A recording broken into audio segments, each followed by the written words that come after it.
Picture this. You're in an elevator, the doors open up, and Bill Gates walks in. He has a briefcase full of money, and he says he heard you have a great business idea.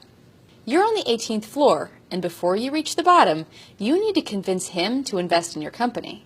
You need to give the perfect elevator pitch. In this video, we're going to give you the tips, the resources, and most importantly, the 7 steps you need to write that perfect pitch.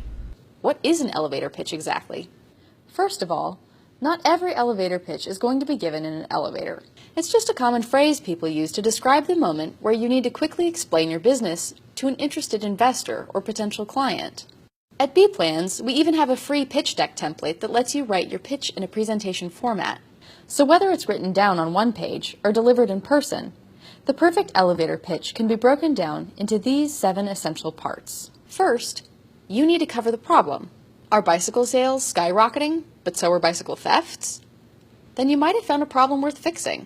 And that leads us to the next part of your pitch. If you're going to bring up your problem, then you need to talk about your solution. A common business mistake is to propose a solution when a problem doesn't actually exist. Nobody needs to buy a home security system for their property on the moon, yet. Another common mistake is to create a product or service that tries to solve too many problems at once. Start with one actual problem and provide one solid solution. In the third part of your pitch, you need to talk about your target market. Who's your product for? And don't just stop there. You want to talk about market segments you're targeting, how many people are in each segment, and the total amount they currently spend. At Bplans.com, we have helpful resources on how to conduct market research for your business idea. Once you describe your target market, you'll also need to explain who else is trying to reach them. In other words, who's your competition? If you don't think you have any competition, then you're just not thinking hard enough about this. Competition can be direct, but it can also be indirect. If your product is a board game, your direct competition is other board games. But indirect competitors include video games, movies, books, outdoor sports, or other leisure activities. The 5th part of your pitch covers your team. Who are the people working with you? You might not have employees or partners on payroll yet, but you need to know the essential job roles that should be filled. Next, you need to give a financial summary. It doesn't have to be complex, but it does need to be well thought out. This is one of the main areas where investors separate good ideas from bad ideas.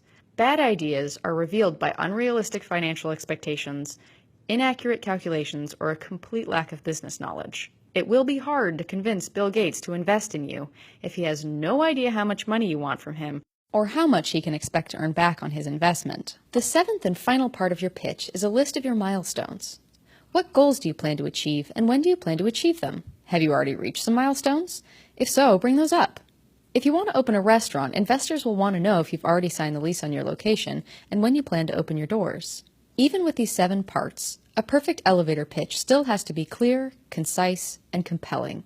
You should be able to explain everything in about 60 seconds. If you can't do that, cut out more and get to the point. You never know when Bill Gates will step into your elevator. For more pitch advice, check out our elevator pitch guide on Bplans.com. You can also download our Investor Pitch Deck Template Kit, which includes the 11 essential slides in a pitch presentation.